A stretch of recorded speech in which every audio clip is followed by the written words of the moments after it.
예레미야의 말씀을 보다 보면 참 쉬운 말씀이기도 하지만 이 말씀이 참 어려운 말씀이기도 합니다.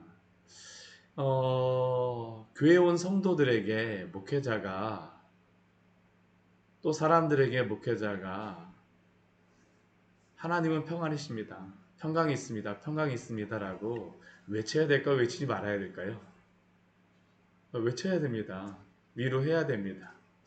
참 세상 속에서 여러 가지 어려움을 당하고 힘들게 살아가는 그러한 성도들에게 힘이 되어야 됩니다. 어제 우리 디모데전서 말씀을 통하여서도 예수님께서 이 땅에 사람으로 오셔서 직접 그들과 함께 하시면서 손도 잡아주시고 함께 웃기도 하시고 함께 드시기도 하시고 그렇게 함으로써 예수님이 함께 하시는 그러한 모습을 보았을 때 그 사람들에게 얼마나 위로가 되었을까요?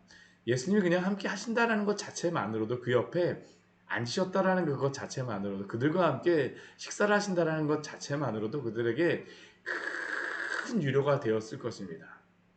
큰 위로가 되었을 것입니다. 그런데 하나님께서는 또 평강하다 평강하다라고 말하는 그러한 선지자들에게 그렇게만 또 말하지 말라라고 말씀하세요. 왜 그렇습니까? 거짓 평안으로서는 구원을 받을 수가 없기 때문입니다. 오늘 말씀에도 유사한 말씀이 오늘 나오고 있습니다. 우리가 성전에 와서 하나님을 예배해야 됩니까? 예배하지 말아야 됩니까?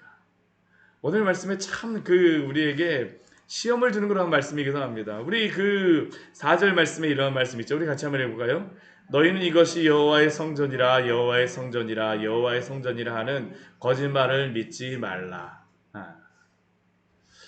지금 예레미야가 이 외침을 어디 가서 외치고 있냐면요. 우리 2절 말씀에 보게 되면 너는 여호와의 집 문에 서서 이 말을 선포하여 이르라 라고 말씀하고 계십니다.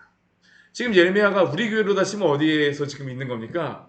바로 요 앞에 있는 겁니다. 요 앞에 있어갖고 이것이 여호와의 성전이라 여호와의 성전이라 여호와의 성전이라 하는 거짓말을 믿지 말라라고 지금 외치고 있습니다.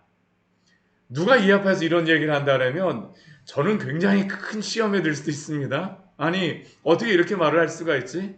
근데 오늘 하나님께서 이 말을 예레미야에게 외치라라고 말씀하시는 것입니다. 예레미야는 어디 출신의 사람입니까? 아나돗이라고 하는 그러한 지역의 사람입니다.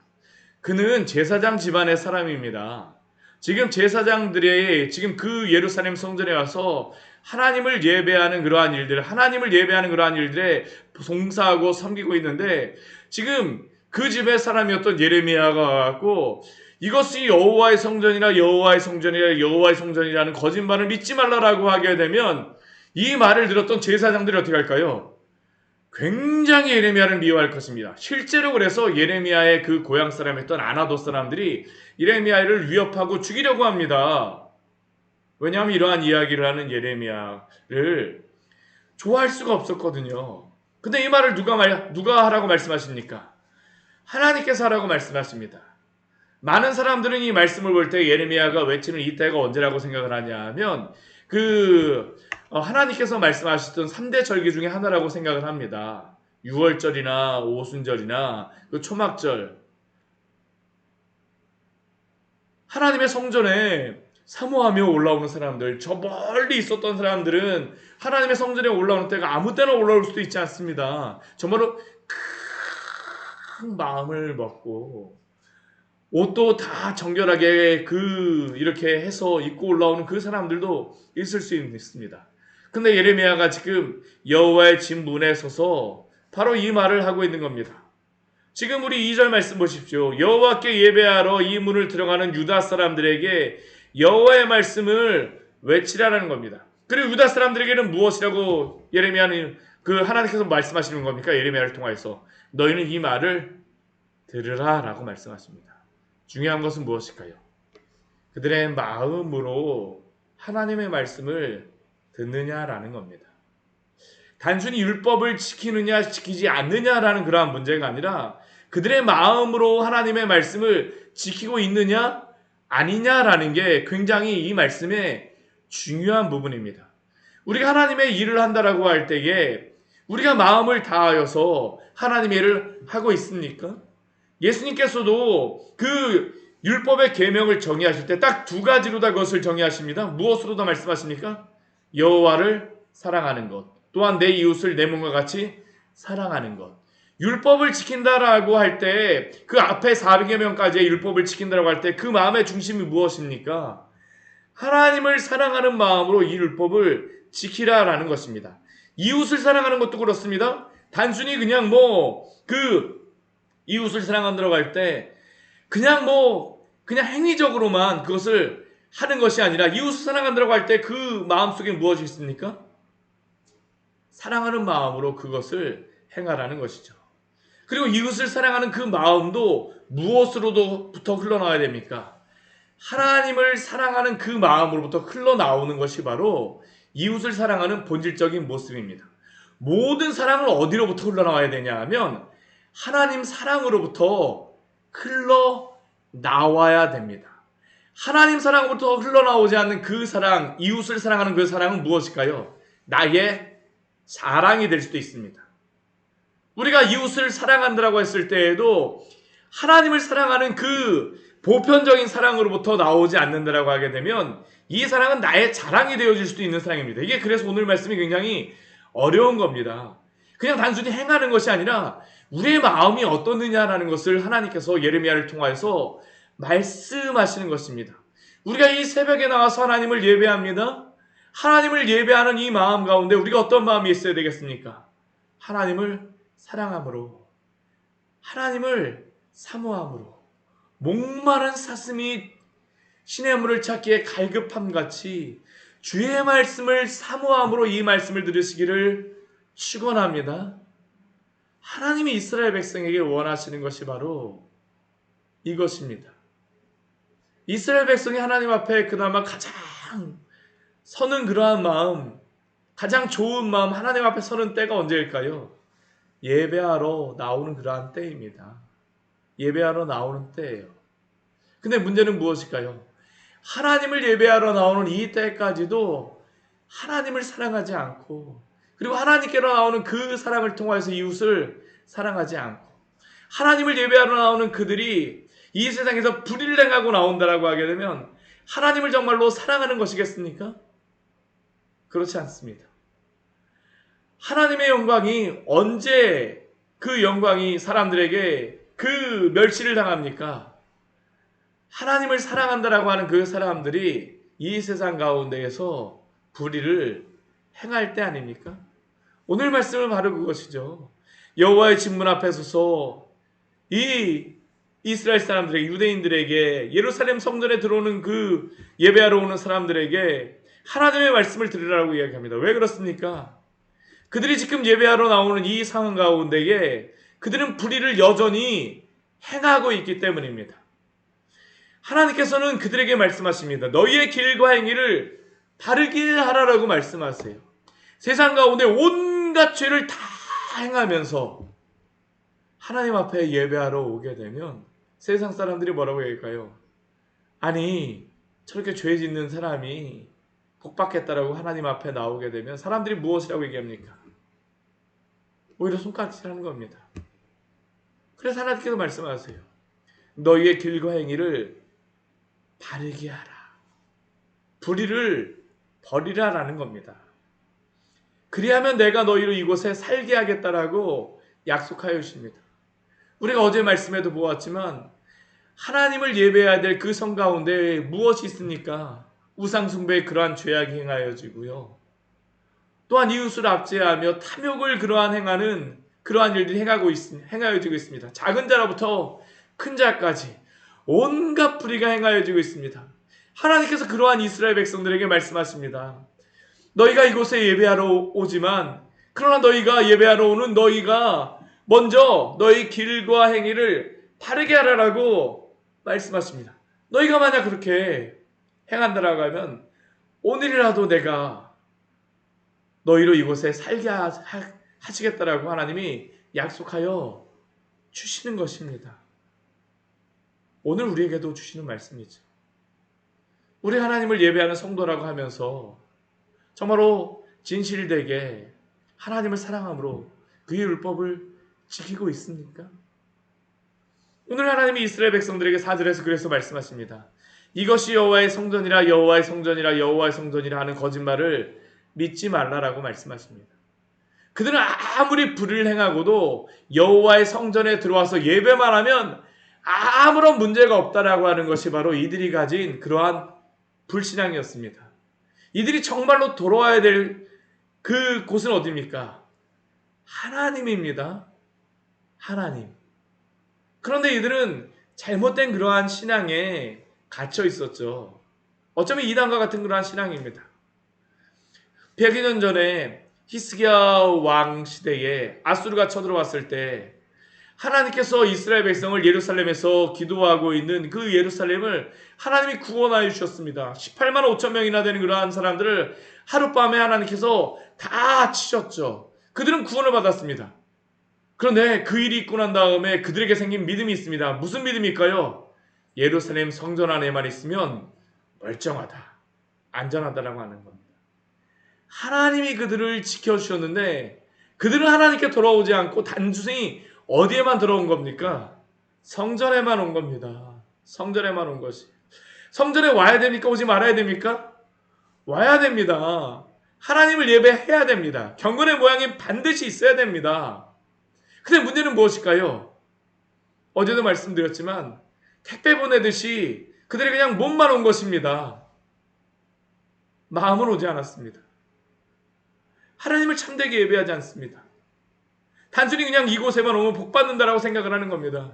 이곳에만 오면 나는 안전해. 내 마음은 위안을 받아.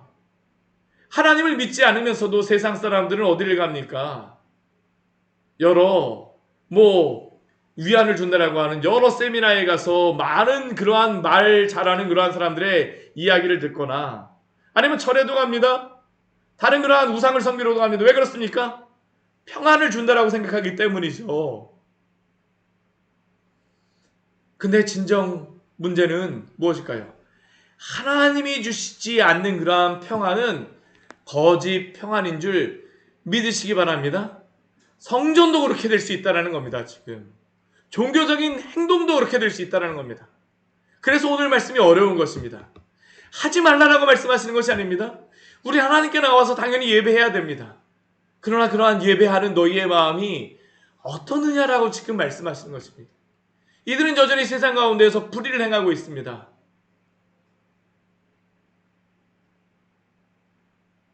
이웃에게 압제를 행하고 있습니다. 오늘 하나님이 그래서 말씀하시죠. 너희가 만일 길과 행위를 참으로 바르게 하여 이웃들 사이에 정의를 행하며 이방인과 고아와 과부를 압제하지 아니하며 무죄한 자의 피를 이곳에 흘리지 아니하며 다른 신들 뒤를 따라 화를 자초하지 아니하면 하나님 뭐라고 약속하세요? 내가 너희를 이곳에 살게 하리니 평안을 주시겠다라고 약속하시는 것입니다. 근데 여기에도 한 가지 오류가 있습니다.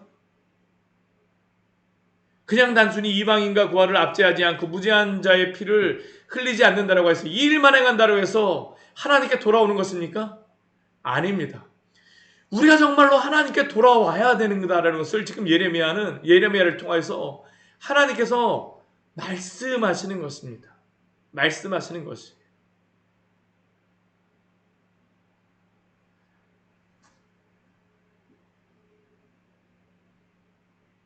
하나님은 이스라엘 백성들에게 정말로 회개하고 돌아오기를 원하시는 것입니다.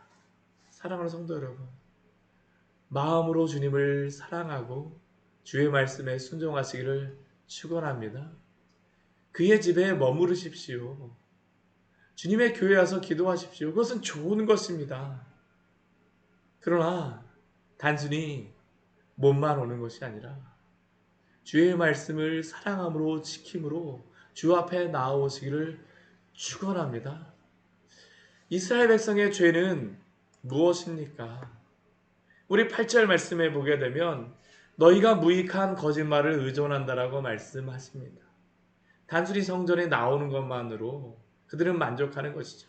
세상 가운데 마음껏 죄를 지으면서도 그냥 성전에만 나왔기 때문에 나는 평안해라라고 그냥 거짓말하고 있는 것입니다. 물론 하나님께 나와야 됩니다. 그러나 그의 전부가 나와야 되죠.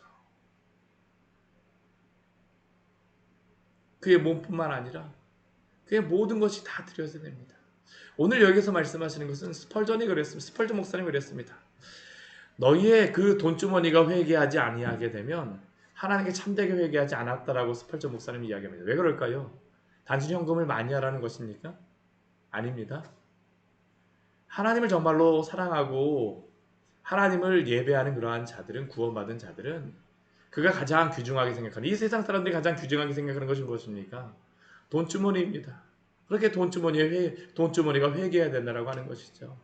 오늘 이스라엘 백성에게 말씀하시는 것도 그것입니다. 너희가 참되게 회개할 따르면 너희가 하나님의 말씀을 중심으로 지키라라고 말씀하세요. 도둑질하지 말라라고 말씀하십니다. 그냥 단순히 성전에만 나오는 것이 아니라 도둑질하지 말라라고 말씀하세요. 속이면서 다른 사람들의 그러한 것들을 빼먹는 것들, 일하지 않으면서 노동자들이 월급을 받았는데 직장에 가서는 일하지 않습니다. 그것은 무엇일까요? 도둑질하는 것입니다. 국회의원들이 그 많은 월급을 받습니다. 근데 나라를 위하여서 전혀 일하지는 않고 자신들의 정책과 그 당리당략만을 위하여서 일하고 있으면 그 사람들은 무엇하고 있는 겁니까? 도둑질하고 있는 것입니다. 모든 사람이 다 그렇습니다. 목회자도 그렇습니다.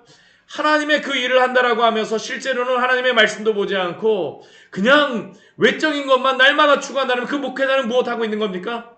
하나님의 것을 도둑질하고 있는 것입니다. 우리가 정말로 무엇을 하고 있습니까? 외적으로 하는 것이 아니라 정말로 무엇을 하고 있습니까? 살인하지 말라라고 예수님께서 말씀하시죠. 예수님께서 살인하지 말라라고 말씀하시면서 무엇이라고 말씀하십니까? 너희가 나가라 하는 자마다 살인한 자라고 말씀하십니다. 마음으로 미워하는 자마다 살인하는 자라고 말씀하십니다. 단순히 살인하지 않는 그 행위 자체가 아니라 우리의 마음이 어떻느냐라고 예수님께서 말씀하시죠. 간음하지 말라라고 하는 자에게 예수님께서 마음으로 하는 자마다 간음하였다라고 말씀하십니다. 오늘날 얼마나 많은 간음하는 그러한 일들이 발생하고 있습니까? 핸드폰에서 온갖 음란한 그러한 문화들이 나오고 있습니다. 우리가 그것을 소비하고 있으면 무엇입니까? 간음하는 자라고 우리에게 말씀하시죠. 거짓 맹세를 합니다. 나의 이익을 위하여서 감옥에서 위증하는 그러한 것들. 오늘날 이 시대 사람들 얼마나 위증 많이 합니까? 저는 어떠한 정치인으로서는 거짓말을 할 수도 있다고 하는 이야기 들으면서 아주 학을 뗐습니다. 그럴 수 있을까요? 아닙니다. 죄 짓는 것입니다. 파알에게 분향하며 예루살렘 성 옆에 흰놈의 골짜기가 멀리 있는지 아십니까? 예루살렘 성전에서 진짜 1km도 안 떨어져 있습니다. 몇백 미터밖에 안 있습니다. 예루살렘 성전에서 보입니다. 그 옆에 골짜기가 바로 흰놈의 골짜기입니다. 그곳에서 무엇을 하고 있습니까? 우상 숭배하고 있습니다. 이게 바로 이제 얼마 안 있으면 도벳의 산당이 나오는데 인신제사를 거기서 드렸습니다. 하나님께 제사를 드리는 바로 그 옆에서 인신제사를 드리는 겁니다. 하나님을 예배하는 그곳에서 바로 옆으로 가고 어떻게 할까요? 며칠 뒤에는 인신제사의 일을 행하고 있는 겁니다. 이게 어디에서 일어났던 일입니까? 예루살렘에서 일어났던 일입니다. 예루살렘 성전에 들어오는 백성들이 그 일을 행하였습니다. 하나님이 뭐라고 말씀하세요? 내 이름으로 일컬음을 받는 이 집에 들어와서 우리가 구원을 함을 얻었나이다라고 그들이 외치고 있지만 그들은 실제로 어떻습니까?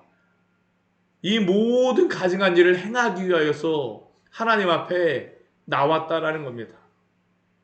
죄 짓고 회개하고 죄 짓고 회개하고 죄 짓고 회개하고. 하나님이 원하실까요?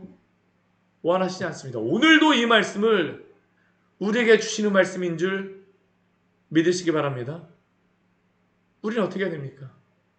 하나님 앞에 참되게 회개하고 나오시기를 축원합니다. 몸만 나오면 안 됩니다. 하나님은 그러한 사람을 보면서, 그러한 성도들을 보면서 가증하다라고 말씀하십니다. 우리도 그렇지 않습니까? 우리가 정말로 미워하는 사람들이 누구입니까? 앞에서는 하오하지만 뒤에서는 우리의 욕을 한참 하고 있다라면 그 사람이 어떻게 보입니까? 가증스럽게 보인다라고 하지 않습니까? 우리는 그렇게 하면서 왜 하나님께는 그렇게 우리는 행동하고 있습니까? 오늘 하나님이 그것을 예레미야에게 말씀하시는 것입니다. 너희의 길과 행위를 바르게 하라. 바르게 하지 않으면 어떻게 될까요? 그들은 그곳에서 쫓겨나게 되어질 것입니다. 예가 있습니다. 실로를 오늘 하나님께서 말씀하십니다. 이 실로는 어떠한 곳일까요? 이스라엘 백성이 예루살렘 그 가나안 땅에 처음에 왔을 때에 가장 처음에 그들이 하나님의 성전을 두었던 곳이 정착시켜서 두었던 곳이 바로 이 실로입니다. 근데 이 실로에서 어떤 일이 벌어졌습니까? 불신앙의 일들이 행하여졌습니다. 우리 사무엘상 말씀에 보게 되면 엘리 선지자의 그러한 아들 홈니와 비느하스가 이 실로에서 온갖 죄악의 일들을 행합니다. 제사장과 제사장의 아들이 그 일을 행하였다는 것은 이스라엘 백성들 어떻게 했을까요? 보지 않아도 뻔합니다. 하나님의 그 언약궤를 무엇하는 데 씁니까? 전쟁에 승리하는 데 이용하러 가지고 갑니다. 여호와를 경외하여서 언약궤를 가져가는 것이 아닙니다. 그들은 전쟁할 때 당연히 여호와의 언약궤를 가지고 가야 됩니다. 근데 왜 가지고 갑니까? 여호와를 경외하지 않습니다. 그냥 단순히 전쟁에 승리하기 위하여서죠. 흡사 그리스도인이 지갑 안에 부적 가지고 다닌 것과 별반 차이가 없습니다. 하나님이 그 실로를 어떻게 하실까요? 블레셋에게 전쟁을 패하게 하심으로 말미암아 그 실로를 다 파괴하십니다. 더 이상 실로에서 예배가 행하여지질 않습니다. 여호와의 언약궤를 빼앗깁니다. 어디로까지 하나님께서 그 언약궤를 보내실까요? 블레셋에게 보내십니다. 그리고 나중에 그 언약궤가 어디로 옵니까? 예루살렘에 왔습니다. 근데 오늘 예루살렘에서 어떠한 일이 벌어지고 있습니까? 이것이 여호와의 성전이라 여호와의 성전이라 여호와의 성전이라 하면서 실로에서 행하여졌던 그 악이 오늘 예루살렘에서 행하여지고 있는 것입니다. 오늘 이것은 우리에게도 말씀하시는 것이죠. 왜 유럽 교회가 그렇게 황폐화되었을까요? 왜 로마의 그러한 교회들이 황폐화되었습니까? 오늘도 지금 터키에 가보게 되면 콘스탄티노플에 가보게 되면 성 소피아 성당이 있습니다. 얼마나 멋진지 모릅니다. 그 엄청난 그러한 위험 가운데 이 위에 있는 그 돔이 얼마나 큰지 모릅니다. 어떻게 그 돔을 만들었을지 오늘날에도 그게 불가사의합니다. 어떻게 그 돔을 만들었을까? 하나님을 경외함으로 그들이 만들었습니다. 그것을 만들었던 그러한 황제가 거기에 내가 여호와께 이 성전을 바치노라 나는 솔로몬과 같이 그 성전을 바친다라고 거기에 그렇게 기록이 되어 있습니다. 근데 오늘날 그곳이 무엇이 됐을까요? 이슬람의 그런 회교 사원이 됐다가 오늘날에는 회교 사원은 아니고 박물관으로 쓰여졌다가 오늘날에는 그냥 관광지로 다 보냈습니다. 관광지로 다 보냈습니다. 더 이상 그곳에서 하나님을 예배하지 않습니다. 실로가 다 파괴되었습니다. 예루살렘 성전이 다 파괴되었습니다. 오늘도 예루살렘에 가면 성전 없습니다. 콘스탄티노플의 그 대성당이요 다 파괴되었습니다. 종교개혁 시대에 그 로마의 그러한 성당에 있던 그러한 많은 사람들이 다 어떻게 됐습니까? 종교개혁을 통하여서 하나님이 그 새로운 교회를 세우셨죠. 교회에서 나오게 되어진 것입니다. 하나님이 그것을 파괴하신 것입니다. 오늘날 유럽 교회가 어떻습니까? 다 황폐화되었습니다. 하나님께서 오늘도 참되게 예배하는 자들을 그러나 찾으시는 줄 믿으시기 바랍니다. 교회는 그냥 건물이 아닙니다. 우리 교회가 교회 이전하는 것에 대해서 기도하고 있지만 그러나 우리는 건물을 찾는 자들이 아님을 기억하시기를 바랍니다. 참되게 예배하는 자들이 바로 교회입니다. 하나님을 사랑함으로 하나님을 예배하시기를 축원합니다. 오늘도 하나님께서는 그러한 예배자를 찾고 계십니다.